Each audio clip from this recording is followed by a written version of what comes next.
जय हिंद दोस्तों, mission success happy में आप सभी का स्वागत है। फ्रेंड्स, किरण पब्लिकेशन का वॉल्यूम 2 स्टार्ट था और इसमें आप लोग को 20 नंबर मॉडल प्रैक्टिस सेट तक कंप्लीट करा दिया गया है और आज इसमें सेट 21 देखेंगे।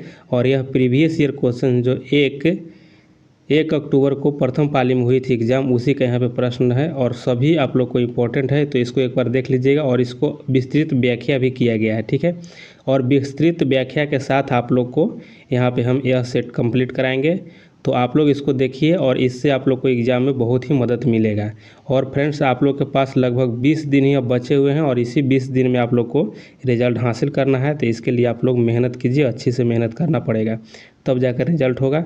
तो जिनका 7 तारीख का एग्ज़ाम है, 7 अगस्त से, उनको लिए 20 दिन और जो आगे है उनके लिए तो कुछ ज़्यादा दिन है, लेकिन आप लोग अच्छे से तैयारी कीजिए। अब कम समय बचा हुआ है, मेहनत अधिक करने की ज़रूरत है। चलिए कम समय लेते हुए स्टार्ट करते हैं। यहाँ पहला क्वेश्चन। और फ्रेंड्स, अगर चैनल पहली बार हैं तो सब्सक्राइब कर दीजिएगा और वीडियो को एक बार शेयर ज़रूर कीजिएगा। पहला क्वेश्चन यहाँ देख लेते हैं कि मैराथन दौड़ की आधिकारिक दूरी क्या है। मैराथन दौड़ की आधिकारिक दूरी क्या है, तो इसका सही आंसर आपको ऑप्शन 2 हो जाएगा, ठीक है। 26 मील 385 गज, ठीक है। 26 मील 385 गज होता है। और अगर यहाँ पे किलोमीटर में देखा जाए तो किलोमीटर में हो जाएगा 42.195 किलोमीटर हो जाएगा, ठीक है। ये भी पूछा जाता है, किलोमीटर में अगर पूछ देगा मैराथन का तो 42.195 किलोमीटर हो जाएगा, ठीक है। और यह जो शुरुआत हुआ था मैराथन, यह 10 अप्रैल, ठीक है, 10 अप्रैल 1896 से स्टार्ट हुआ था। और पहली ओलंपिक मैराथन की शुरुआत यह आपको 1896 में हुआ था। और उस समय 18 पुरुष ही भाग लिए थे जब स्टार्ट हुआ था यह 1896 में, तो 18 पुरुष ही इसमें शामिल थे। और फ्रेंड्स, एक व्यक्ति शामिल है इसमें, उसेन बोल्ट, ठीक है। उसेन बोल्ट के अगर आप लोग जानते होंगे, उसेन बोल्ट यह व्यक्ति पूछा जाता है, क्वेश्चन पूछा गया था, अभी दरोगा में भी पूछा गया था यह, कि उसेन बोल्ट कहाँ का है, कहाँ का निवासी है। तो उसेन बोल्ट कहाँ का है, जमैका का है, ठीक है, जमैका का है। और यह फ्रेंड्स, यह दौड़ से भी संबंधित है और यह 8 बार ओलंपिक स्वर्ण पदक जीता है। उसेन बोल्ट ने अपने नाम रिकॉर्ड किया है 8 बार, ठीक है। और एक 4 गुने 100 यानी 4 गुने 100 मीटर रिले दौड़ होता है, ठीक है। 4 गुने 100 रिले दौड़ होता है, ठीक है। रिले दौड़ में भी विश्व रिकॉर्ड हासिल किया है उसेन बोल्ट ने, ठीक है। उसेन बोल्ट ने रिले दौड़ होता क्या है फ्रेंड्स, उसमें क्या होता है कि एक व्यक्ति दौड़ता है, ठीक है, एक व्यक्ति दौड़ता है और पीछे से एक झंडा रहता है, ठीक है। रिले में एक झंडा रहता है और पीछे से, ठीक है, यह देता है और आगे की ओर एक व्यक्ति भी दौड़ते हुए जाता है और यही झंडा आगे से यह लेता है, ठीक है। और आगे की ओर फिर दौड़ना प्रस्थान कर लेता है, आगे की ओर बढ़ता है, ठीक है। यह रिले दौड़ होता है। और रिले दौड़ रेस की शुरुआत कब हुआ था, तो रिले हुआ था यह आपको 1883 में। और कहाँ से शुरू हुई थी, तो यह USA से शुरू हुआ है। यह रिले वाला पूछा भी गया है, समझ। यहाँ देखते हैं 2 नंबर में, एरिट्रिया जो 1993 में संयुक्त राष्ट्र का 182वां सदस्य बना, किस महादेश में स्थित है। तो इरिट्रिया किस महादेश में है, इरिट्रिया आपको हो जाएगा यह किस में, तो ऑप्शन इसका 2 सही हो जाएगा, अफ्रीका में, ठीक है। अफ्रीका में इरिट्रिया है। इरिट्रिया जो है यह हॉर्न ऑफ अफ्रीका में पड़ता है, ठीक है। हॉर्न ऑफ एक मिनट, हॉर्न ऑफ अफ्रीका, ठीक है, अफ्रीका में पड़ता है। देखिए इसमें कई देश पड़ता है हॉर्न ऑफ अफ्रीका में। हॉर्न ऑफ अफ्रीका में कितने देश है, तो यहाँ पे देखिए फ्रेंड्स, देश कितने हैं, तो एक हो जाएंगे इथियोपिया, ठीक है, इथियोपिया हो जाएगा। ये आपको है इरिट्रिया हो जाएगा, इरिट्रिया। फिर उसके बाद जिबूती है, ठीक है, जिबूती है। फिर उसके बाद सोमालिया है, ठीक है, सोमालिया। यह याद रखिएगा, इरिट्रिया, इथियोपिया, जिबूती और सोमालिया, यह 4 देश जो है यह हॉर्न ऑफ अफ्रीका में आता है और यह यहाँ से क्वेश्चन पूछा भी जाता है, ठीक है, यह क्वेश्चन पूछा जाता है। अब यहाँ देख लेते हैं इरिट्रिया है, इरिट्रिया का राजधानी कहाँ है, तो इरिट्रिया का राजधानी अस्मारा हो जाएगा, ठीक है, अस्मारा है, ठीक है, इरिट्रिया की राजधानी अस्मारा हो जाएगा। तो ये सभी क्वेश्चन को अच्छे से याद रखिएगा क्योंकि क्वेश्चन पूछे जाते हैं तो आप बना दीजिएगा। नेक्स्ट है 3 नंबर है कि किस भारतीय वैज्ञानिक को न केवल नोबेल पुरस्कार अपितु भारत रत्न भी प्राप्त करने का सम्मान प्राप्त है। तो इसमें से कौन व्यक्ति हैं, तो आप लोग सभी जानते होंगे, इसका सही आंसर ऑप्शन 3 हो जाएगा, ठीक है, डॉक्टर सी.वी. रमन है, doctor C V. Raman. Doctor C V. Raman, इनमें देख लीजिए शुरू में जब मिला था भारत रत्न का पुरस्कार का शुरुआत कब हुआ था, भारत रत्न जो शुरुआत हुआ था यह हुआ था 1954 में, ठीक है, 1954 में शुरुआत हुआ था। उस समय सी.वी. रमन, ठीक है, सी.वी. रमन, एक व्यक्ति हैं सी राजगोपालाचारी, ठीक है, राजगोपाला, ठीक है, शॉर्ट में लिख दे रहे हैं, राजगोपालाचारी हैं, और एक डॉक्टर एस राधा कृष्णन, यह तीनों व्यक्ति को फर्स्ट में यह पुरस्कार मिला था, ठीक है, फर्स्ट में पुरस्कार मिला था भारत रत्न, तो यह तीनों व्यक्ति को मिला था, ये सभी याद रखने वाली बात है। फिर आप समझ लीजिए यहाँ पे कि सी.वी. रमन को जो मिला है पुरस्कार, यह इनको नोबेल पुरस्कार कब मिला था, तो यह 1930 में मिला था। और किस चीज़ के क्षेत्र में मिला था, तो आपको यहाँ हो जाएगा भौतिक, ठीक है, भौतिक के क्षेत्र में मिला था, भौतिक में नोबेल पुरस्कार इनको मिला था, ठीक है। और खोज किसका किए थे, तो यह रमन प्रभाव के खोज किए थे, रमन प्रभाव, ठीक है, रमन प्रभाव के खोज के लिए इनको नोबेल पुरस्कार दिया गया था, ठीक। एक इसी में है आपको जे.सी. बोस है, ठीक है, जे.सी. बोस है, यह किस चीज़ का खोज किए थे, तो यह केस्कोग्राफ, ठीक है, केस्कोग्राफ है, केस्कोग्राफ के खोज किए थे जे.सी. बोस ने, ठीक। विक्रम साराभाई है, विक्रम साराभाई के बारे में थोड़ा जान लीजिए। इन्होंने इसरो जो है, इसरो जो भारतीय राष्ट्रीय आंतरिक अनुसंधान समिति था पहले, ठीक है, और इसी को बाद में कर दिया गया, इसरो बना दिया गया, ठीक है, भारतीय राष्ट्रीय आंतरिक अनुसंधान समिति के नाम से जाना जाता था और बाद में इसरो बन गया, ठीक है। तो ये अगर पूछा जाए कि इसरो के संस्थापक या स्थापना किसके द्वारा किया गया था, तो विक्रम साराभाई से संबंधित है, ठीक है, विक्रम साराभाई संबंधित है, ठीक है। और इसकी स्थापना कब हुआ था, तो 15 अगस्त 1969 को, ठीक है, 15 अगस्त 1969 को इसरो की स्थापना किया गया था। यहाँ पे आपको होमो जहांगीर भाभा जी हैं, इनके बारे में समझ लीजिए। भारत के परमाणु अनुसंधान कार्यक्रम तथा परमाणु हथियार कार्यक्रम की स्थापना इनके द्वारा किया गया था, ठीक है, भारत के परमाणु अनुसंधान संस्थान की स्थापना किया गया है तो होमो जहांगीर भाभा के द्वारा किया गया है, ठीक है, होमी जहांगीर भाभा के द्वारा। चलिए आगे देख लेते हैं। 4 नंबर प्रश्न है, निम्नलिखित में से किस महाद्वीप को विषमताओं का महाद्वीप कहा जाता है। देखिए विषमताओं का महाद्वीप किसको कहा जाता है, तो यहाँ पे सही आंसर आपको हो जाएगा ऑप्शन 4 हो जाएगा, अफ्रीका को कहा जाता है, ठीक है, अफ्रीका को कहा जाता है। यहाँ पे इसलिए कहा जाता है कि आय असमानता का स्तर भी सबसे अधिक देश में रहता है और सबसे अधिक जो है आय असमता में दक्षिण अफ्रीका है, ठीक है, दक्षिण अफ्रीका है। फिर उसके बाद नामीबिया है, हैती है और सर्वाधिक असमानता देशों में शामिल है। कौन कौन, तो दक्षिण अफ्रीका हो जाएगा, नामीबिया हो जाएगा, फिर हैती है, ये सब जो है ना सबसे ज़्यादा असमताओं के देश में शामिल है, ठीक है, सबसे ज़्यादा यहाँ पे आय में असमता है।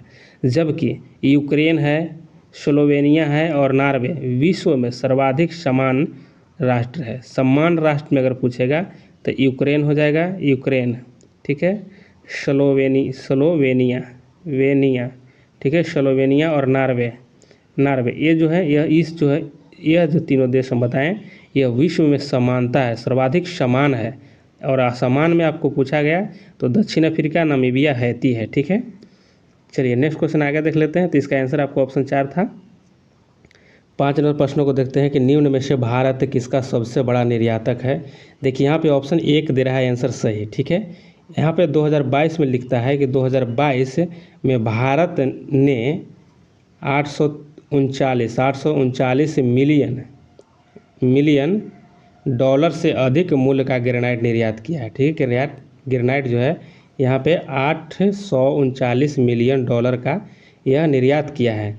जबकि कपड़ा का है कि कपड़ा जो है यह वित्त वर्ष 20 यानी 2021 से 22 वित्त वर्ष में यह कपड़ा भारत का निर्यात कितना था, तो यह था 4.4 बिलियन था। ठीक है, यह बिलियन था।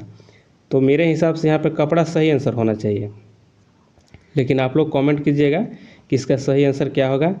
और ग्रेनाइट इसमें सही आंसर देता है कि 2022 में यह 839 मिलियन था, लेकिन कपड़ा जो है 21-22 का जो वित्त वर्ष था उसमें 44.4 बिलियन डॉलर के साथ यह इसका मूल्य था उस समय।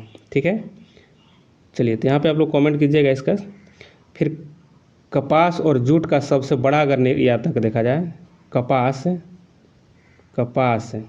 और जूट ये दोनों जो है ना, यह भारत का उत्पादक है। ठीक है, सबसे ज़्यादा यहाँ पे उत्पादन होता है, उत्पादक। ठीक है, उत्पादक यहाँ या उत्पादन कहिए, यह कपड़ा और जूट का सबसे बड़ा है भारत में। चलिए नेक्स्ट क्वेश्चन आगे देख लेते हैं। यहाँ पे 6 नंबर है कि निम्नलिखित में से किस द्वीप का प्राचीन नाम सैंडविच द्वीप है। सैंडविच द्वीप किसका है? देखिए सबसे पहले तो ये समझिए कि इसका ऑप्शन आपको 2 हो जाएगा कि हवाई द्वीप है। ठीक है, हवाई द्वीप को सैंडविच द्वीप नाम है, प्राचीन नाम। और यह 1778 में जेम्स कुक, ठीक है, जेम्स कुक ने नाम दिया था। सैंडविच द्वीप समूह जेम्स कुक के द्वारा दिया गया था, 1778 में दिया गया था। ठीक है, और यह हवाई द्वीप को दिया गया था। ठीक है, हवाई द्वीप को। और यह उत्तरी प्रशांत महासागर में है। कहाँ है? उत्तरी प्रशांत महासागर में है। ठीक, अच्छा यहाँ पे देख लीजिए फिजी का सुआ होता है, सुआ। फिर यहाँ पे देख लीजिए एक बात जान लीजिए, यह क्वेश्चन पूछा जाता है। ठीक है, फिजी किसकी राजधानी, फिजी की राजधानी कहाँ है? तो सुआ हो जाएगा। और ग्रीनलैंड है, यह विश्व का सबसे बड़ा द्वीप है। पूछा जाएगा अगर कि विश्व का सबसे बड़ा द्वीप कौन है, तो ग्रीनलैंड हो जाएगा। ठीक है, ग्रीनलैंड हो जाएगा। इसको भी आप लोग को याद रखना है। चलिए आगे देख लेते। और इसमें समझ लीजिए कि अगर पूछ दिया जाए कि सबसे बड़ा देश कौन है, तो सबसे बड़ा देश रूस हो जाएगा। ठीक है, रूस हो जाएगा। और सबसे छोटा देश कौन हो जाएगा, तो वेटिकन सिटी है। ठीक है, वेटिकन सिटी, सबसे छोटा देश वेटिकन सिटी और सबसे बड़ा रूस हो जाएगा। अगर आपसे पूछ दिया जाए कि दूसरा छोटा देश कौन है, तब वहाँ पे फंसने की चांस आपको बन जाएगा। तो सबसे अगर पूछे कि सबसे दूसरा छोटी देश कौन है, तो मोनाको है। ठीक है, मोनाको, याद रखिए क्वेश्चन पूछा गया है। मोनाको सबसे दूसरा छोटा देश है। ठीक है, यह स्वतंत्र नहीं है। ठीक, स्वतंत्र नहीं है। स्वतंत्र अगर सबसे छोटा देश अगर पूछा जाए स्वतंत्र, तो नौरू है। ठीक है, नौरू। यह मोनाको जो है सबसे छोटा देश है, दूसरा नंबर का। ठीक है, अगर आपसे पूछा जाए कि सबसे छोटा देश स्वतंत्र, तो स्वतंत्र में नौरू हो जाएगा। और यह जो है मोनाको स्वतंत्र नहीं है, तो इसको भी। और वेटिकन सिटी भी स्वतंत्र नहीं है। ठीक, तो इस चीज़ को याद रखिएगा, क्वेश्चन पूछे जाते हैं। 7 नंबर प्रश्न को देखते हैं कि कौन सा एकमात्र महाद्वीप है जिससे होकर कर्क रेखा, भूमध्य रेखा और मकर रेखा गुजरती है। देखिए इसका सही आंसर आपको ऑप्शन 1 हो जाएगा। ठीक है, यह जो आपको अफ्रीका है इसी से होकर के गुजरती है। यह कर्क रेखा हो जाएगा, यह आपको भूमध्य रेखा, और यह आपको हो जाएगा मकर रेखा।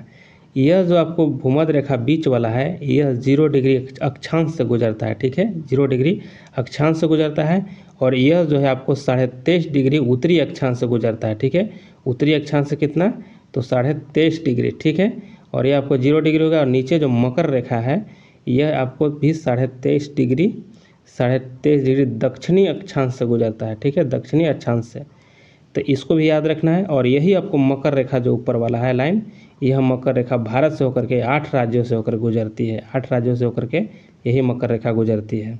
तो ये सब भी याद रखना है। एक बात और जान लीजिए कि यह जो भूमध्य रेखा है, जो बीच वाला है यह रेखा, यह भूमध्य रेखा 0 डिग्री अक्षांश पर है। इसको कौन नदी 2 बार काटती है? नदी जो है 2 बार, मतलब ऐसे गई और ऐसे आ गई। ठीक है, तो इस लाइन को 2 बार काटने वाला नदी कौन है? तो कांगो है। ठीक है, कांगो नदी है जो 2 बार काटती है भूमध्य रेखा को। एक है जो कि मकर रेखा को 2 बार काटती है, ठीक है। तो मकर रेखा को काटने वाला कौन हो जाएगा, यह जो मकर रेखा है आपको इसको 2 बार काटने वाला हो जाएगा लिम्पोपो है, ठीक है, लिम्पोपो नदी, ठीक है। लिम्पोपो नदी है जो कि यह मकर रेखा को 2 बार काटती है। और कर्क रेखा जो भारत से होकर गुजरती है इसको 2 बार काटने वाली कौन सी नदी है, तो माही नदी है, ठीक है। माही नदी जो है यह 2 बार काटती है, ठीक है। 2 बार काटने का मतलब कि इधर से नदी जैसे प्रवाह हो रही है और इधर से जाकर के फिर इधर से मुड़ गया, ठीक है। यही 2 बार काटना हो गया, एक बार यहाँ पे एक बार यहाँ पे काट रही है, ठीक है। चलिए आगे देख लेते हैं। 8 नंबर प्रश्नों को देखिए कि सिबिल CIBIL के संक्षिप्त नाम से जाना जाने वाला अभिकरण एजेंसी निम्नलिखित में से किस क्षेत्र से संबंधित है। देखिए किस क्षेत्र से संबंधित हो जाएगा, यह सही आंसर इसका आपको ऑप्शन 2 हो जाएगा कि यह बैंकिंग क्षेत्र से हो जाएगा, ठीक है, बैंकिंग क्षेत्र से हो जाएगा। और यह जो है आपको यह credit information bureau India limited है, ठीक है, credit information bureau India limited है, ठीक है। क्या हो जाएगा यह हो जाएगा आपको credit information bureau India limited, ठीक है, इसका फुल फॉर्म है। और यह जो है आपको इसकी स्थापना कब हुआ है, तो इसकी स्थापना 2000 में हुई है, ठीक है, इसकी स्थापना 2000 में हुआ है। और भारत की पहली क्रेडिट सूचना कंपनी है, ठीक है, क्रेडिट सूचना कंपनी यह है, ठीक। चलिए आगे देख लेते हैं 9 नंबर प्रश्नों को। यह बहुत ही इंपॉर्टेंट क्वेश्चन आप लोग को हम सब बता रहे हैं, तो आप लोग इसको देखिए अच्छे से। यहाँ है 9 नंबर के निम्नलिखित में से किस राज्य में दैमाबाद नामक ताम्रपाषाणकालीन संस्कृति स्थल स्थित है। दैमाबाद कहाँ है, दैमाबाद आपको हो जाएगा, देखिए ऑप्शन आपको 1 हो जाएगा महाराष्ट्र में, ठीक है, दैमाबाद जो है महाराष्ट्र में हो जाएगा। और इसका खोज किसने किए थे, तो इसका खोज किए थे BP बोडियार, ठीक है, बोपाडकर, ठीक है, बोपाडकर खोज किए थे, BP बोपाडकर खोज किए थे। और इसकी खोज कब हुआ था, तो 1956 में, 56 से लेकर के यह 58 के बीच में ही खोजा गया था यह दैमाबाद को, ठीक है। और यहाँ पे देख लीजिए कि दैमाबाद जो है यह किस नदी के किनारे है, तो यह परवर नदी है, ठीक है, परवर, ठीक है, परवर नदी के किनारे है। और परवर नदी जो है यह गोदावरी के सहायक नदी है, ठीक है, गोदावरी के सहायक नदी हो जाएगा परवर नदी, ठीक है। और यही परवर नदी के किनारे पर बसा हुआ दैमाबाद है, ठीक है, यहाँ महाराष्ट्र इसका सही आंसर है। नेक्स्ट क्वेश्चन 10 नंबर को देख लेते हैं कि प्राचीन कालीन लॉर्ड खान नामक मंदिर निम्नलिखित में से किस स्थान पर स्थित है। यहाँ पे देखिए लॉर्ड खान मंदिर जो है यह किस स्थान पर पूछा जा रहा है, तो इसका सही आंसर 10 का ऑप्शन आपको 4 हो जाएगा, ये होल हो जाएगा, ठीक है, इसका सही ये होल हो जाएगा। यहाँ पे समझ लीजिए कि चालुक्य शिव मंदिर था, ठीक है, चालुक्य शिव मंदिर था और यह कर्नाटक में है, ठीक है, कहाँ है, यह कर्नाटक में है, कर्नाटक के एहोल में, ठीक है, एहोल में है। और 5वीं सदी में यह मंदिर बना था, ठीक है। चालुक्य शिव मंदिर को ही लॉर्ड खान मंदिर भी कहा गया है, इसलिए कहा गया है कि लॉर्ड खान नाम के एक राजकुमार था, वह कुछ समय के लिए इसमें ही अपना निवास स्थान बना दिया था, इसीलिए लॉर्ड खान मंदिर कहा गया था, ठीक है। चलिए नेक्स्ट क्वेश्चन आगे देख लेते हैं। 11 नंबर प्रश्न देखते हैं कि निम्नलिखित को सुमेलित कीजिए। सूची 1 दिया गया और सूची 2 यहाँ पे है। यहाँ पे आप लोग को सही मिलान करना है। उगते हुए सूर्य यानी उगते सूर्य की भूमि किसे कहा गया है, तो यह जापान को कहा गया है। मध्यरात्रि सूर्य की भूमि किसे कहा गया है, तो यह नॉर्वे को कहा गया है। हजार झीलों की भूमि किसे कहा गया है, हजार झीलों की भूमि फिनलैंड को कहा जाता है। वज्र की भूमि किसे कहा गया है, तो यहाँ भूटान हो जाएगा, ठीक है, वज्र की भूमि भूटान को कहा जाता है। यह आप लोग अच्छे से देख लीजिए इसको। चलिए नेक्स्ट क्वेश्चन आगे यहाँ पे देख लेते हैं। 12 नंबर प्रश्न है कि भारत का संविधान भारत को कैसे वर्णित करता है। भारत का संविधान भारत को कैसे करता है वर्णित, तो यहाँ पे सही आंसर आपको क्या हो जाएगा, ऑप्शन आपको 2 हो जाएगा, राज्यों का संघ। भारत को राज्यों का संघ कहा गया है। अनुच्छेद 1 में है, ठीक है, अनुच्छेद 1 में कहा गया है कि इंडिया अर्थात भारत राज्यों का एक संघ होगा, ठीक है, राज्यों का एक संघ होगा। डॉक्टर बी अम्बेडकर के अनुसार राज्यों के संघ शब्द को लोकप्रियता मिली है, ठीक है, क्योंकि भारतीय संघ अमेरिका संघ के विपरीत राज्यों के बीच किसी समझौते का परिणाम नहीं करता, ठीक है, इसीलिए इसे राज्यों का संघ कहा गया है। चलिए आगे 13 नंबर प्रश्नों को देख लेते हैं कि सूचना का अधिकार अधिनियम किस वर्ष लागू किया गया। सही आंसर आपको ऑप्शन 1 हो जाएगा 15 जून 2005 को। 15 जून 2005 को सूचना का अधिकार को लागू किया गया है। ठीक है, यह आपको सही आंसर हो जाएगा। चलिए आगे देख लेते हैं। 14 का है कि आम चुनाव के बाद प्रोटेम स्पीकर, तो इसमें देखिए कौन सही ऑप्शन हो जाएगा। तो ऑप्शन आपको इसमें 2 सही हो जाए। भारत के राष्ट्रपति द्वारा नियुक्त किए जाते हैं। आम चुनाव के बाद प्रोटेम स्पीकर को भारत के राष्ट्रपति के द्वारा चुना जाता है। प्रोटेम स्पीकर का काम क्या है? प्रोटेम स्पीकर का काम क्या है कि जो नवनिर्वाचित जो सांसद होते हैं उसको शपथ दिलाना काम है। ठीक है, शपथ दिला करके वह फिर पोस्ट समाप्त हो जाता है। जो यह प्रोटेम स्पीकर का पद है यह समाप्त हो जाता है। केवल उसको शपथ दिलाने के लिए जो निर्वाचित नए नए सांसद बनते हैं उसको शपथ दिलाने के लिए प्रोटेम स्पीकर बनते हैं। ठीक है, और यह जो है पहली बैठक जो होता है लोकसभा का, पहली जो बैठक उसकी अध्यक्षता प्रोटेम स्पीकर करता है। ठीक है, यह बात को भी याद रख लेना है। और इसको नियुक्ति राष्ट्रपति के द्वारा किया जाता है। यह अस्थायी होता है। ठीक है, अस्थायी नहीं होता। प्रोटेम स्पीकर जो है यह अस्थायी स्पीकर होता है जिसे समिति समय के लिए कुछ समय के लिए ही रखता है। ठीक है, फिर यह स्वतः हट जाते हैं। 15 का देख लेते हैं कि भारत के संविधान का विचार किसने दिया था। तो देखिए इसका सही आंसर ऑप्शन 3 हो जाएगा। एम.एन. राय के द्वारा दिया गया था। एम.एन. राय के द्वारा दिया गया था। और कैबिनेट मिशन योजना का गठन कब हुआ था? तो यह 1946 में हुआ था। ठीक है, 1946 में हुआ था और इसी के तहत संविधान सभा का गठन किया गया। संविधान सभा बनाने का गठन करवाया गया था। ठीक है, 1946 कैबिनेट मिशन के द्वारा। ठीक, और पहली बैठक अगर संविधान सभा का देखा जाए तो 9 दिसंबर, ठीक है, 9 दिसंबर 1946 को शुरू हो गया था। और इसमें पहला जो अध्यक्ष बने थे वह अस्थायी अध्यक्ष थे। सच्चिदानंद सिन्हा के द्वारा अध्यक्षता किया गया था अस्थायी रहने के बावजूद। ठीक है, और वहाँ पे अस्थायी अध्यक्ष अगर की बात किया जाए तो अस्थायी आपको राजेंद्र प्रसाद हो जाएंगे, लेकिन उस समय मौजूद नहीं थे, इसीलिए वह अध्यक्षता किए थे सच्चिदानंद सिन्हा ने। ठीक है, वह अस्थायी अध्यक्ष थे। चलिए नेक्स्ट क्वेश्चन आगे यहाँ पे देख लेते हैं। 16 नंबर का है कि भारत के संविधान के किस भाग में मूल्य कर्तव्यों को सन्निहित किया गया है? मूल्य कर्तव्य सन्निहित किया गया है तो देखिए यह भाग हो जाएगा आपको भाग 4 के ये हो जाएगा। ठीक है, ऑप्शन आपको 3 यहाँ पे सही हो जाएगा। और अनुच्छेद की बात किया है तो 51 का ए हो जाएगा। ठीक है, अनुच्छेद कितना में है मूल्य कर्तव्य? तो 51 का ए में हो जाएगा। और इसको जोड़ा गया है तो किसके सिफारिश पर जोड़ा गया है? तो यह सरदार स्वर्ण सिंह की सिफारिश पर जोड़ा गया। सरदार स्वर्ण सिंह, ठीक है, सिंह के सिफारिश पर जोड़ा गया है। और यह कब जोड़ा गया है? तो यह 1976 में जोड़ा गया है। और यह संविधान संशोधन क्या हुआ था? तब 42वां संविधान संशोधन के तहत जोड़ा गया है। ठीक है, और उस समय जब जोड़ा गया था तो उस समय मूल कर्तव्य 10 मूल कर्तव्य थे। ठीक है, कितने थे? 10 मूल कर्तव्य थे। और यह लिया गया है कहाँ से? तो यह लिया गया है रूस के संविधान से लिया गया है मूल कर्तव्य। ठीक है, अभी वर्तमान में कितने हो जाएंगे मूल कर्तव्य? तो अभी वर्तमान में 11 मूल कर्तव्य है। ठीक है, 11 मूल कर्तव्य है जो 86वां संविधान संशोधन के तहत जोड़ा गया। ठीक है, 86वां संविधान संशोधन के तहत एक जोड़ा गया जो 11 हो गया। 42वां संविधान संशोधन के तहत 10 जोड़ा गया 1976 में। ठीक है, इसको अच्छे से याद रखिएगा, यहाँ से क्वेश्चन आएंगे तो एक भी नहीं छोड़िएगा आप लोग। चलिए आगे देख लेते हैं। 17 नंबर प्रश्न है कि संविधान किस अनुच्छेद के तहत उच्च न्यायालय को सभी अधीनस्थ न्यायालयों पर अधीक्षण की शक्तियाँ देता है?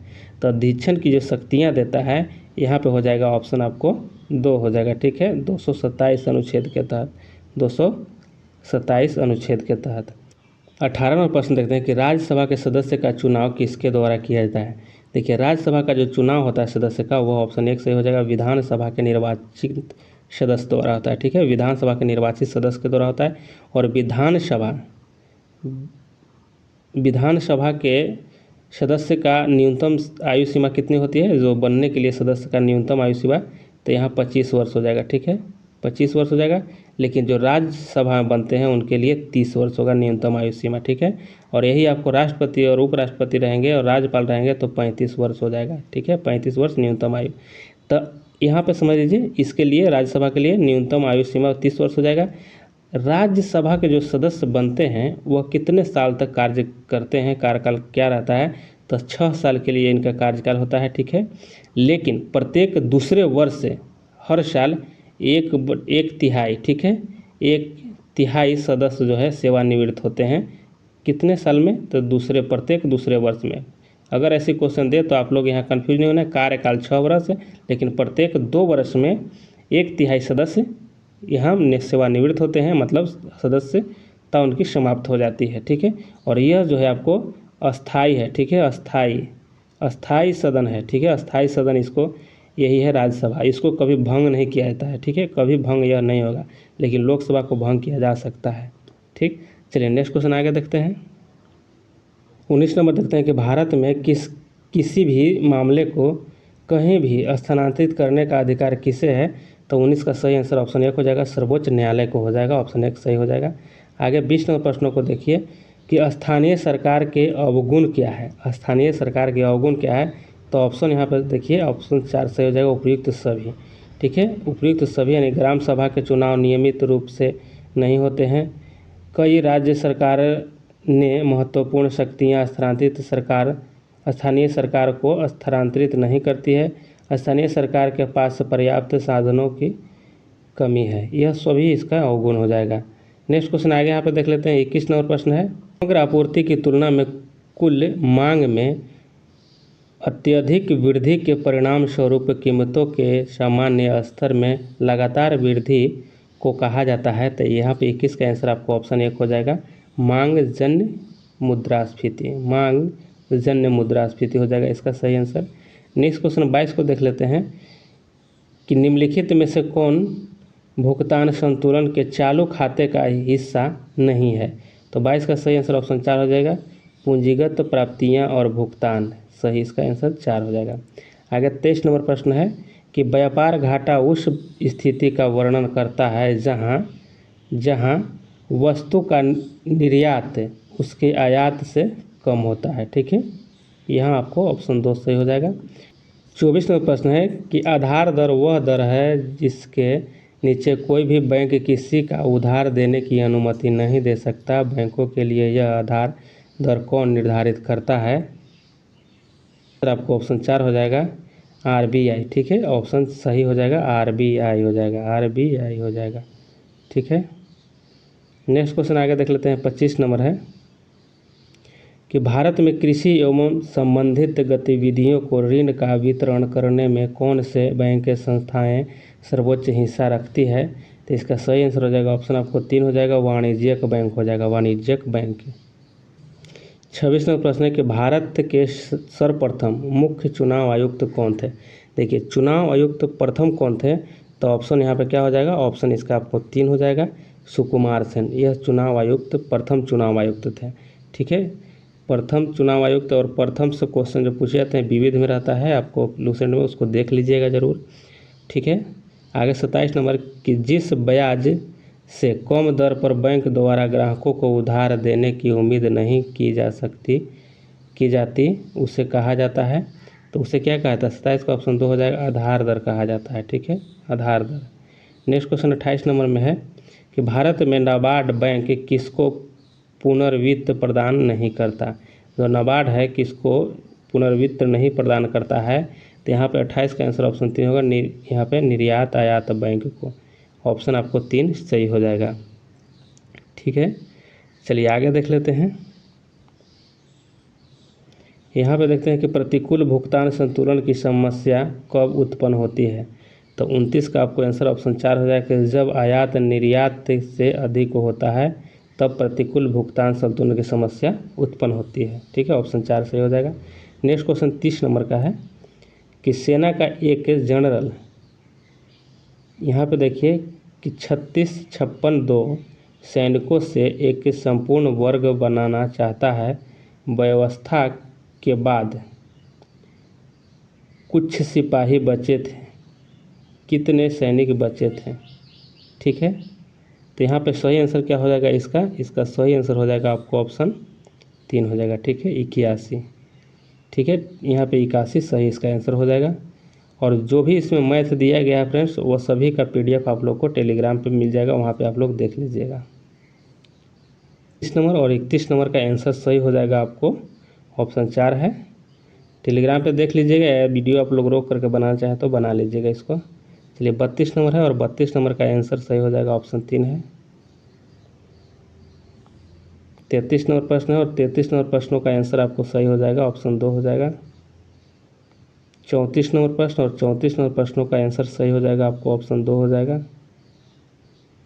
35 नंबर प्रश्न देख लेते हैं और 35 नंबर प्रश्नों का आंसर सही हो जाएगा आपको, ऑप्शन 2 हो जाएगा। 36 नंबर प्रश्न है और 36 नंबर प्रश्नों का आंसर हो जाएगा, ऑप्शन 3 हो जाएगा। तो प्रश्न का आंसर देख लेते हैं, प्रश्नों का आंसर सही हो जाएगा आपको, ऑप्शन 3 हो जाएगा। 38 नंबर और 38 नंबर का ऑप्शन 2 सही हो जाएगा। 39 देख लेते हैं और 39 का सही आंसर आपको ऑप्शन 1 हो जाएगा। और यहाँ पे 40 नंबर प्रश्न है कि एक मोबाइल फ़ोन चार्जर होता है, जो मोबाइल फ़ोन जो होता है चार्जर उसका, तो यहाँ पे क्वेश्चन 40 का ऑप्शन 3 हो जाएगा कि एक स्टेप ऑफ ट्रांसफ़र होता है, ठीक है, ऑप्शन 3 सही हो जाएगा। 41 नंबर का देख लेते हैं कि वह तापमान जिस पर कोई ठोस वस्तु वायुमंडलीय दाब पर पिघलकर द्रव बन जाता है उसका गलनांक कहलाता है। किसी ठोस वस्तु का गलनांक किसका संकेत होता है? तो 41 का सही आंसर ऑप्शन 1 हो जाएगा, आकर्षण के अंतर आणविक बलों की ताकत का, ठीक है, ऑप्शन 1 सही हो जाएगा। नेक्स्ट क्वेश्चन आगे यहाँ देख लेते हैं। यहाँ देखिए 42 का है कि एक विद्युत हीटर 2 सेकंड में 200 जूल कार्य करता है। यदि उस सर्किट में 2 एम्पीयर विद्युत हो तो उस हीटर का प्रतिरोध पता करें। तो इसका सही आंसर आपको ऑप्शन 4 सही हो जाएगा, ठीक है, 25 ओम हो जाएगा। नेक्स्ट क्वेश्चन आगे 43 नंबर क्वेश्चन है कि एक घर में बिजली के उपकरण जुड़े होते हैं। देखिए बिजली के जो घर में जो उपकरण होते हैं वह किस तरह से जुड़ा रहता है? तो इसका सही आंसर आपको ऑप्शन हो जाएगा 2 हो जाएगा, समानांतरकरण में होता है, ठीक है, समानांतरकरण सही हो जाएगा। चलिए आगे यहाँ पे देख लेते हैं 44 का कि एक वस्तु 10 सेंटीमीटर त्रिज्या के वृत्ताकार पथ में गति करता है। यदि यह वृत्ताकार पथ में 2 चक्कर हो जाएगा, 2 चक्कर लगाता है तो उस वस्तु का विस्थापन होता है, हो जाएगा, ठीक है।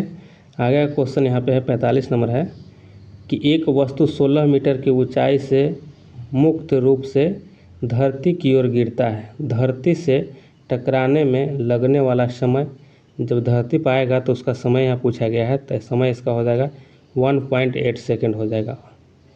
नेक्स्ट क्वेश्चन आगे यहाँ देख लेते हैं 46 नंबर का है कि निम्नलिखित में से किसकी स्थापना गोपाल कृष्ण गोखले ने किया है? स्थापना गोपाल कृष्ण गोखले ने किया है। तो देखिए गोपाल कृष्ण गोखले के द्वारा जो स्थापना किया गया है भारतीय समाज सेवक हो जाएगा, भारतीय समाज के सेवक यानी भारतीय समाज सेवक की स्थापना की है गोपाल कृष्ण गोखले के द्वारा। नेक्स्ट क्वेश्चन यहाँ पे आगे देख लेते हैं, अखिल भारतीय दलित वर्ग संघ की स्थापना किसने की थी? तो इसका सही आंसर आपको ऑप्शन 1 हो जाएगा, BR अम्बेडकर के द्वारा किया गया था। नेक्स्ट क्वेश्चन आगे देख लेते हैं कि सत्यमेव जयते उक्ति कहाँ से ली गई है? सत्यमेव जयते कहाँ से लिया गया है? तो यह मुंडको उपनिषद से लिया गया है, ठीक है, मुंडको उपनिषद से लिया गया, अथर्ववेद से लिया गया है, अथर्ववेद। नेक्स्ट क्वेश्चन आगे देख लेते हैं, मुंडको उपनिषद है अथर्ववेद में। आगे यहाँ पे देख लेते हैं निम्नलिखित में से कौन सा नारा सुभाष चंद्र बोस द्वारा दिया गया है? नारा जो सुभाष चंद्र बोस के द्वारा दिया गया है वह क्या हो जाएगा? तो यहाँ पे देखिए ऑप्शन 3 हो जाएगा, जय हिंद, ठीक है। जय हिंद सर्वप्रथम 1907 में सेनबग राम पिल्लई द्वारा गढ़ा गया यह नारा था, लेकिन दिया गया था सुभाष चंद्र बोस के द्वारा। आगे यहाँ पे देख लेते हैं 50 नंबर क्वेश्चन है कि पहला प्राचीन ग्रीक ओलंपिक खेल कब शुरू किया गया था? तो इसका सही आंसर 50 का हो जाएगा, ऑप्शन 1 हो जाएगा कि 776 ईस्वी पूर्व में प्राचीन ग्रीक ओलंपिक खेल की शुरुआत हुआ था। आगे है कि कांग्रेस का पहला अधिवेशन आयोजित किया गया था। तो पहला जो यहाँ पे आयोजन हुआ था कांग्रेस का अधिवेशन वह कहाँ किया गया था और किसके द्वारा किया गया था? तो यहाँ पे देखिए ऑप्शन यहाँ पे 3 से हो जाएगा, WC बनर्जी की अध्यक्षता में किया गया था। और पहला हुआ था कब? तो 1885 में हुआ था और यह बम्बई में हुआ था, ठीक है, बम्बई में हुआ था। और इसके सचिव पहले कौन थे? तो ये वो ह्यूम सचिव इसके बने थे। और लॉर्ड डॉफ्रिन के समय में इसकी अध्यक्षता किया गया था और इसकी स्थापना भी कांग्रेस से किया गया था लॉर्ड डॉफ्रिन के समय में ही। 52 को देख लेते हैं, पाटलिपुत्र नगर के संस्थापक कौन थे। पाटलिपुत्र नगर के संस्थापक इसमें से कौन से हो जाएगा, इसमें सही आंसर आपको 52 का हो जाएगा, ऑप्शन 3 दिया गया है, उदयन राइट आंसर है। ठीक है, उदयन पाटलिपुत्र नगर की स्थापना भी किया था और इन्होंने राजधानी भी बनाया था। नेक्स्ट क्वेश्चन आगे देख लेते हैं कि नालंदा विश्वविद्यालय के प्रमुख महान बंगाली विद्वान थे। तो यह शिलभद्र हो जाएंगे, ऑप्शन 4 इसका सही हो जाएगा। ठीक है, और 5वीं शताब्दी में थे। 5वीं शताब्दी यानी प्राचीन नालंदा 5वीं शताब्दी ईस्वी से लेकर के 12वीं शताब्दी ईस्वी तक शिक्षा का केंद्र बना रहा था। ठीक है, और यह जो है नालंदा विश्वविद्यालय के प्रमुख महान बंगाली विद्वान थे शिलभद्र। आप लोग को ये अंग्रेजी का क्वेश्चन है, तो यहाँ पे हम लोग इसको आप लोग को आंसर बता दे रहे हैं, आप लोग इसको देख लीजिएगा। यहाँ पे देखिए 54 नंबर है, 54 नंबर का आंसर हो जाएगा सही, ऑप्शन 3 हो जाएगा। आगे देख लेते हैं 55 नंबर है, 55 नंबर का यहाँ पे देखिए इसको पे आपको साइनोनिम बताना है, यहाँ पे जो लिखा गया है। ठीक है, तो इसका सही हो जाएगा 55 का आंसर आपको 4 हो जाएगा। चलिए आगे यहाँ पे देख लेते हैं 56 का आंसर हो जाएगा आपको, ऑप्शन 2 हो जाएगा। यहाँ पे हम आप लोग के आंसर बता दे रहे हैं, आप लोग इसको देख लीजिएगा, आप लोग ऐसे कई बार भी देखे होंगे। ठीक है, 57 का आंसर ऑप्शन 4 हो जाएगा। 58 है और 58 का आंसर ऑप्शन 1 हो जाएगा, यहाँ भी एंटोनिम बताना था। यहाँ आगे देख लेते हैं 59 है और 59 का आंसर सही हो जाएगा आपको, ऑप्शन 2 हो जाएगा। ठीक है, ऑप्शन 2 यहाँ सही है आंसर। 60 नंबर प्रश्न है और 60 नंबर का आंसर आपको ऑप्शन 2 हो जाएगा। नेक्स्ट क्वेश्चन आगे है 61 नंबर है और 61 नंबर का आंसर आपको ऑप्शन 1 हो जाएगा। चलिए आगे देख लेते हैं यहाँ पे 62 नंबर को कि इनमें से कौन सा अलवार महिला संत है। अलवार महिला संत इसमें से कौन है, तो इसका सही आंसर आपको ऑप्शन 1 हो जाएगा, अंडाला हो जाएगा। ठीक है, अंडाला जो है यह अलवार महिला संत है और अंडाला 12 अलवारों संतों में से एकमात्र महिला थी।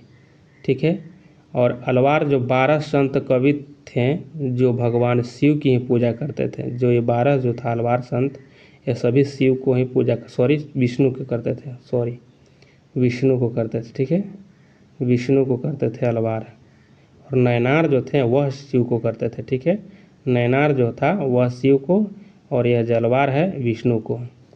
चलिए आगे देख लेते हैं।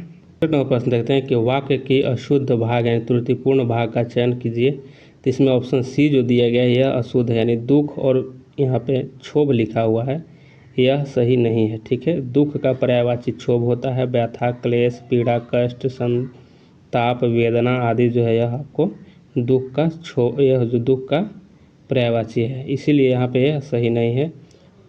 चलिए नेक्स्ट क्वेश्चन आगे यहाँ पे देख लेते हैं कि जो सब कुछ जानता है वह है। जो सब कुछ जानता है उसको क्या कहा जाता है, सब कुछ जानने वाले को कहा जाता है सर्वज्ञ। ठीक है, सर्वज्ञ कहा जाता है। और यहाँ पे जो कृतज्ञ है, कृतज्ञ का अर्थ क्या होता है, उपकार मानने वाला को कृतज्ञ कहा जाता है। ठीक है, उपकार जो मानता है उसको कृतज्ञ कहा जाता है। ठीक है, ज्ञानी जो है अज्ञानी, अज्ञानी का अर्थ होता है मूर्ख होता है। ठीक है, अज्ञानी का अर्थ होता है मूर्ख होता है, नासमझ होता है। चलिए विशेषज्ञ का होता है, विशेषज्ञ का क्या हो जाएगा, इसका होता है कि विषय का विशेष ज्ञान हो, ज्ञान रखने वालों को विशेषज्ञ कहते हैं, किसी विशेष ज्ञान रखने वालों को किसी विशेष क्षेत्र में। चलिए आगे यहाँ पे देख लेते हैं कि निम्न वाक्यों को क्रम में लिखिए। यहाँ पे निम्न वाक्य को जो यहाँ दिया गया है वाक्य इसको क्रम वाइज सजाना है। ठीक है, तो क्रम वाइज को सजाना है, तो पहले इसमें कौन आ जाएगा, देखिए पहले यहाँ पे आप लोग हम ऑप्शन बताते हैं कि ऑप्शन 1 इसका सही है, पहले 2 हो जाए कि एक कौवा को प्यास लगी। ठीक है, प्यास लगी, बगीचे में उसने एक घड़ा देखा, फिर उसने घड़े में पानी बहुत नीचे था। जब घड़ा देखा तो घड़ा में पानी नीचे था, कौवा घड़े में कंकड़ डालने लगा कि पानी ऊपर आएगा उसके बाद पिएंगे। ठीक है, तो यहाँ पे ऑप्शन जो दिया गया ये कि सही है। आगे यहाँ पे 66 नंबर देख लेते हैं कि समानार्थी शब्द का चयन कीजिए। तो समानार्थी इसका क्या हो जाएगा, नियति का, तो इसका सही आंसर हो जाएगा आपको ऑप्शन 4 हो जाएगा, भाग हो जाएगा। ठीक है, नीति का भाग्य इसका सही आंसर हो जाएगा, भाग कहिए, किस्मत कहिए। ठीक है, यहाँ आगे देखते हैं कि रिक्त स्थान की पूर्ति करें कि देवानंद का काम के प्रति लगन और निष्ठा है। तो यहाँ अनुकरणीय निष्ठा है, ठीक है, निष्ठा अनुकरणीय है, यह ऑप्शन 4 सही हो जाएगा। आगे है कि असंगत, ये बेमेल शब्द का चयन कीजिए। इसमें बेमेल कौन है यह देखना है। तो इसका सही आंसर आपको ऑप्शन 3 हो जाएगा, नख। नख जो है यह बेमेल है, ठीक है। हाथ पाँव और नेत्र, हाथ पाँव और नेत्र अंगों का नेतृत्व करता है, जबकि नख कोई अंग नहीं है, ठीक है। चलिए नेक्स्ट क्वेश्चन आगे देख लेते हैं। यहाँ पे आपको हो जाएगा कि वाक्य के त्रुटिपूर्ण भाग का चयन कीजिए। यहाँ पे भी आपको देखना है कि त्रुटि कौन सी ऑप्शन में है, ठीक है। तो इसका सही आंसर आपको ऑप्शन 3 हो जाएगा, यानी सी हो जाएगा। जो यहाँ लिखा गया और स्त्री अध्यापिका लड़कों के साथ पूर्ण न्याय नहीं कर सकेगी, यह जो है लिखा गलत है, ठीक है। क्योंकि स्त्री अध्यापिका कोई शब्द नहीं होता है, बल्कि अध्यापिका स्वयं स्त्री होती है, ठीक है। अध्यापिका जो है स्वयं स्त्री है, इसलिए स्त्री वहाँ लगाना नहीं चाहिए था, ठीक है। अतः स्त्री लिखने की कोई आवश्यकता ही नहीं थी, इसलिए ऑप्शन 3 सही हो जाएगा। नेक्स्ट क्वेश्चन आगे यहाँ पे देख लेते हैं। 70 नंबर का है कि किसके भक्ति परक गीतों का संकलन अभंग, ठीक है, अभंग नाम से प्रसिद्ध है। देखिए अभंग नाम से जो प्रसिद्ध है यह नामदेव का हो जाएगा, ऑप्शन 1 सही हो जाएगा, ठीक है, नामदेव। नेक्स्ट क्वेश्चन आगे है। 71 नंबर प्रश्न है कि प्रश्वसित वायु में ऑक्सीजन की मात्रा होती है। तो इसका सही आंसर ऑप्शन 2 हो जाएगा, 21% हो जाएगा, ठीक है।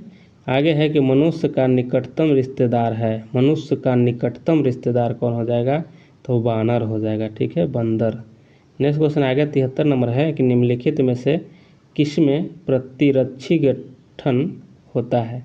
प्रतिरक्षी गठन किसमें होता है? तो 73 का आंसर ऑप्शन 3 हो जाएगा, रक्त प्लाज्मा कोशिकाएं हो जाएगा, ठीक है, ऑप्शन 3 सही है। नेक्स्ट क्वेश्चन 74 नंबर है कि निम्नलिखित में कौन मच्छर जनित रोग नहीं है? मच्छर से होने वाला इसमें रोग कौन नहीं है? तो 3 जो नींद की बीमारी जो लगता है यह मच्छर से होने वाली बीमारी नहीं है, ठीक है। बाकी यहाँ पे डेंगू, मलेरिया और फाइलेरिया सभी जो है मच्छर से होने वाली बीमारी है।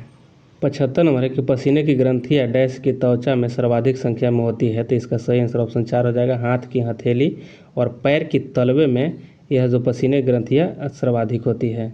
नेक्स्ट क्वेश्चन आगे यहाँ पे देख लेते हैं कि निम्नलिखित में से कौन कोशिका की तीक्ष्णता को बनाए रखता है? तो कोशिका के तीक्ष्णता को कौन बनाए रखता है? तो इसका सही आंसर ऑप्शन 3 हो जाएगा, वैक्यूओलस हो जाएगा, वैक्यूओलस। नेक्स्ट क्वेश्चन आगे है 77 का कि जिस ऊतक की कोशिकाएं पतली भित्ति वाली जीवित कमोबेश आइसोडायमेट्रिक होती है और जिसमें अंतः कोशिकाई स्थान होती है उसे कहा जाता है। तो इसका 70 का ऑप्शन 3 हो जाएगा, पैरेन्काइमा कहा जाता है, ठीक है, पैरेन्काइमा। नेक्स्ट क्वेश्चन आगे है। नेक्स्ट है निम्नलिखित में से सही कथन का चयन करें। सही कथन का चयन करना है तो इसमें सही क्या हो जाएगा? इसका सही आंसर ऑप्शन 3 सही है, ठीक है। क्लोरोप्लास्ट केवल पादप कोशिकाओं में पाए जाते हैं लेकिन जंतु कोशिकाओं में नहीं, यह सही यहाँ पे है। नेक्स्ट क्वेश्चन आगे देख लेते हैं कि निम्नलिखित में से किस या किन अणुओं की संरचना पिंजड़े जैसी होती है? ठीक है, पिंजड़े जैसी होती है तो किसका होता है? तो यहाँ पे सही आंसर हो जाएगा ऑप्शन 4, ठीक है। केवल यहाँ पे देखिए फ्लोरीन का हो जाएगा, ठीक है, फ्लोरीन सही आंसर हो जाएगा। नेक्स्ट क्वेश्चन आगे यहाँ पे देख लेते हैं। 80 का है कि भी टी ग्राफ के अंतर्गत का क्षेत्रफल जो एक भौतिक मात्रा का प्रतिनिधित्व करता उसकी इकाई है। तो इसका सही इकाई क्या हो जाएगा? तो 80 का हो जाएगा आपको ऑप्शन 2 हो जाएगा, एम। यहाँ पे देखिए सही इसका आंसर हो जाएगा। नेक्स्ट क्वेश्चन आगे यहाँ पे देखते हैं कि निम्नलिखित में से कौन एक सामग्री मिश्रण का उदाहरण है? तो 81 का सही आंसर ऑप्शन 3 हो जाएगा, नमक का घोल जो है यह जो है सामग्री मिश्रण का उदाहरण है। 82 देख लेते हैं, निम्नलिखित में से कौन सा सही प्लास्टर ऑफ पेरिस का जमना होता है? तो प्लास्टर ऑफ पेरिस का सही इसमें से कौन हो जाएगा आंसर? जमना होता है जो। 82 का सही आंसर ऑप्शन आपको 3 हो जाएगा, जलयोजन जो दूसरा हाइड्रेट बनाता है, ठीक है, यह जो है जलयोजन जो दूसरा हाइड्रेट बनाता है यही प्लास्टर ऑफ पेरिस का जमना इसी कारण होता है। नेक्स्ट क्वेश्चन आगे यहाँ पे देख लेते हैं कि निम्नलिखित में से किसका उपयोग परमाणु रिएक्टरों में मंदक के रूप में किया जाता है? मंदक के रूप में किसका उपयोग किया जाता है? तो यहाँ देखिए इनमें से सभी हो जाएगा, इनमें से 83 का सभी देता है, ठीक है। ग्रेफाइट, भारी पानी और पैराफिन। तो यहाँ पे देख लेना है कि मॉडरेटर यानी मंदक एक ऐसी सामग्री है जिसमें परमाणु रिएक्टर कोर को रखा जाता है ताकि न्यूट्रॉन की उसकी प्रारंभिक तेज गति से धीमा किया जा सके। भारी जल, ग्रेफाइट, ड्यूटेरियम, पैराफिन आदि मॉडरेटर के रूप में कार्य करता है, ठीक है। तो यहाँ पे आपको ऑप्शन 4 सही हो जाएगा। नेक्स्ट क्वेश्चन आगे यहाँ पे देख लेते हैं कि निम्नलिखित समीकरण में ऑक्सीकरण एजेंट क्या है। इसमें देखिए कि ऑक्सीकरण एजेंट क्या हो जाएगा। तो इसका सही आंसर आपको हो जाएगा ऑप्शन 1 ऑप्शन 1 यहाँ पे सही हो जाएगा, ठीक है। ऑप्शन 1 यहाँ राइट आंसर हो जाएगा इसका। नेक्स्ट क्वेश्चन आगे यहाँ पे देख लेते हैं 85 का कि निम्नलिखित में से कौन एक उपधातु है। तो उपधातु इसमें से कौन हो जाएगा, तो ऑप्शन 4 हो जाएगा, और सैनिक जो है उपधातु है। नेक्स्ट क्वेश्चन आगे यहाँ पे है 86 नंबर है कि निम्नलिखित प्रश्न में दिए गए विकल्प में से संबंधित शब्द का चयन करें। यहाँ देखिए नेवेंटी लिखा गया है और यहाँ वोल्डनेस है, ठीक है। यहाँ नेवेनेस है और इसका क्या हो जाएगा, तो यहाँ पे हो जाएगा एंटीक्विटी हो जाएगा। इसका मतलब हो गया क्या, इसका मतलब हो जाएगा नवीनता, ठीक है। और इसका विपरीतार्थक यहाँ पे हो जाएगा प्राचीनता हो गया, ठीक है। और यहाँ पे नेवेंस है तो यहाँ पे इसका क्या हो जाएगा, नयापन है, ठीक है, नयापन। और इसका क्या हो जाएगा, प्राचीन काल हो जाएगा, एंटीक्विटी हो जाएगा, ठीक है। ऑप्शन यहाँ पे 4 से हो जाएगा। नेक्स्ट क्वेश्चन आगे यहाँ पे देख लेते हैं कि विक्रम ने बिंदु आर से चलना शुरू किया और सीधे 7 किलोमीटर पश्चिम की ओर चला। फिर वह देखिए, जैसे यहाँ मान के चलिए यहाँ आर है, ठीक है, यहाँ आर है और आर से चलना प्रारंभ किया और सीधे 7 किलोमीटर पश्चिम गया। किधर गया, पश्चिम गया, ठीक है। यह पश्चिम गया, पश्चिम की ओर चला, फिर बाएं मुड़ा, पश्चिम की ओर गया। यहाँ थोड़ा सा हटाना पड़ेगा, मान लिया यार यहाँ है, पश्चिम की ओर 7 किलोमीटर गया, फिर बाएं मुड़ा, बाएं इसको नीचे हो जाएगा, ठीक है। बाएं मुड़ा और 2 किलोमीटर चला, ठीक है, 2 किलोमीटर चला और फिर वह बाएं मुड़ा, फिर इधर बाएं इधर मुड़ जाएगा, ठीक है। बाएं मुड़ा और सीधा यह 4 किलोमीटर चला, ठीक है। अभी 4 किलोमीटर चला, वह आर से किस दिशा में है। मान लीजिए यार यहाँ था तो यार से किस दिशा में हो जाएगा, यह यहाँ पे है, ठीक है, यह यहाँ पे है, यानी कि यह पश्चिम और दक्षिण की दिशा में है, ठीक है। पश्चिम दक्षिण है, दक्षिण पश्चिम, ऑप्शन 2 यहाँ पे राइट आंसर हो जाएगा। यहाँ पे ऑप्शन 2 राइट आंसर है। चलिए नेक्स्ट क्वेश्चन देखते हैं। 80 नंबर के दिए गए आकृति में कितने त्रिभुज हैं। इसमें आप लोग को त्रिभुज सभी को गिनना होगा और उसके बाद जब गिनिएगा इसको सही से तो आपको आंसर आपको ऑप्शन 2 प्राप्त हो जाएगा, ठीक है। ये सभी जो है त्रिभुज ही हैं, ठीक है। ये सभी, यहाँ से भी देखिए ये जो ऐसे जाता है ये भी त्रिभुज ही है। फिर इधर से इधर को भी गिनना पड़ेगा आपको, फिर इधर से इधर को भी गिनना पड़ेगा, फिर इधर से इधर को गिनना पड़ेगा, ठीक है। ये सभी आपको गिनना पड़ेगा, तो सही से गिनिएगा तो यहाँ पे आपको 19 प्राप्त हो जाएगा। यहाँ पे आपको गणना होगा अच्छा से। चलिए नेक्स्ट क्वेश्चन आगे यहाँ पे देख लेते हैं कि निम्नलिखित प्रश्न में दिए गए विकल्प में से संबंधित शब्द का चयन करना है, ठीक है। यहाँ पे संबंधित शब्द दिया गया उसको चयन करना है। जैसे पार्लियामेंट आपको देखिए यहाँ पे है, तो पार्लियामेंट जो है ग्रेट ब्रिटेन की संसद को पार्लियामेंट कहा जाता है, ठीक है। उसी प्रकार कांग्रेस जो यहाँ पे दिया गया है नीचे, कांग्रेस जो है यहाँ पे आपको यूएसए के संसद को कांग्रेस कहा जाता है, ठीक है। ऑप्शन 1 आपको सही हो जाएगा।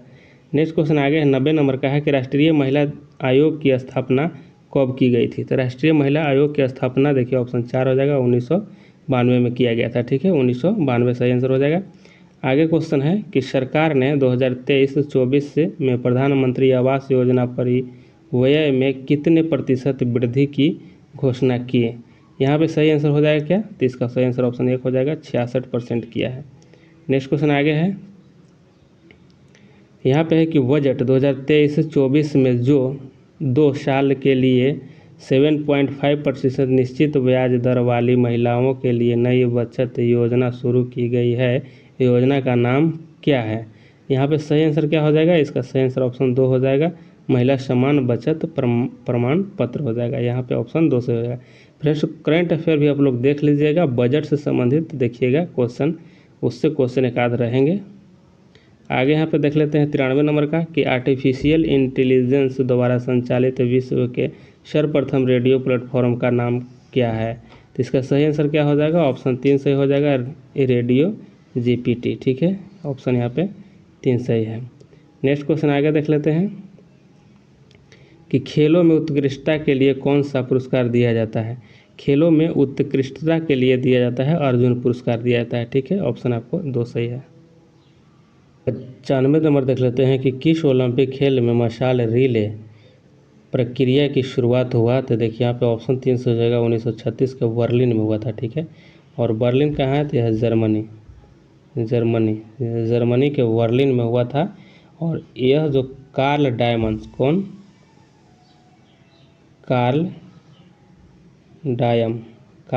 द्वारा यह प्रक्रिया शुरू किया गया था। ठीक है, कार्ल डायम द्वारा। और यह जो है आपको रिले कैसा खेल होता है तो रिले जो होता है यह एक व्यक्ति आगे की ओर दौड़ते जाता है, पीछे से एक व्यक्ति जो है धराता है, जो हाथ में झंडे की तरह एक डंडा लिए रहता है। ठीक है, वही उसको धराता है, वो आगे की ओर दौड़ते हुए जाता है।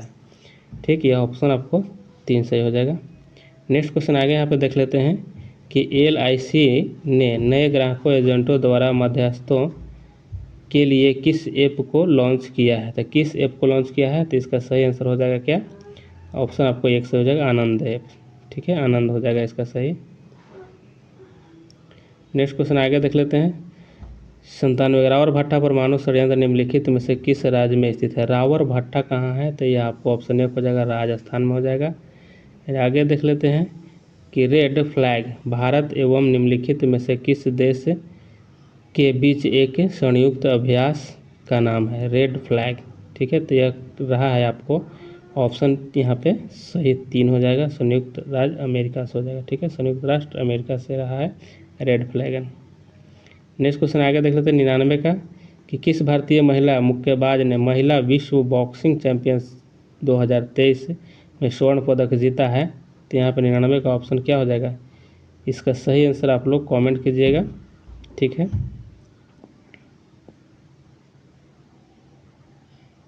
कि निक्सत जरीन भी जीता था और नीतू धनधस भी जीता था। ठीक है, इसलिए इसमें दोनों ऑप्शन सही होगा। और इसमें 4 जीता था। ठीक है, इस समय 4 जीता था, एक स्वीटी बोरा था, नीतू धंधन और निक्सत जरीन और लवलीना बोर्गोहेन, 4 के द्वारा जीता गया था स्वर्ण पदक।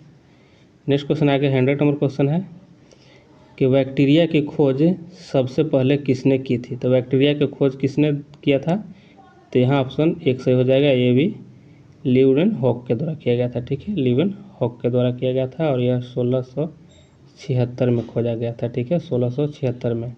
यहाँ पे लुई पास्चर जी हैं। ठीक है, लुई पास्चर के द्वारा क्या खोजा गया था, टीकाकरण की खोज किया गया था।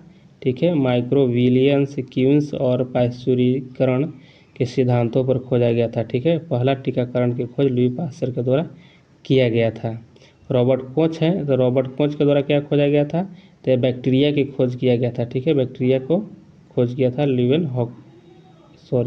यहाँ पे रॉबर्ट कोच के द्वारा खोजा गया था। ठीक है, चलिए आगे देख लेते हैं।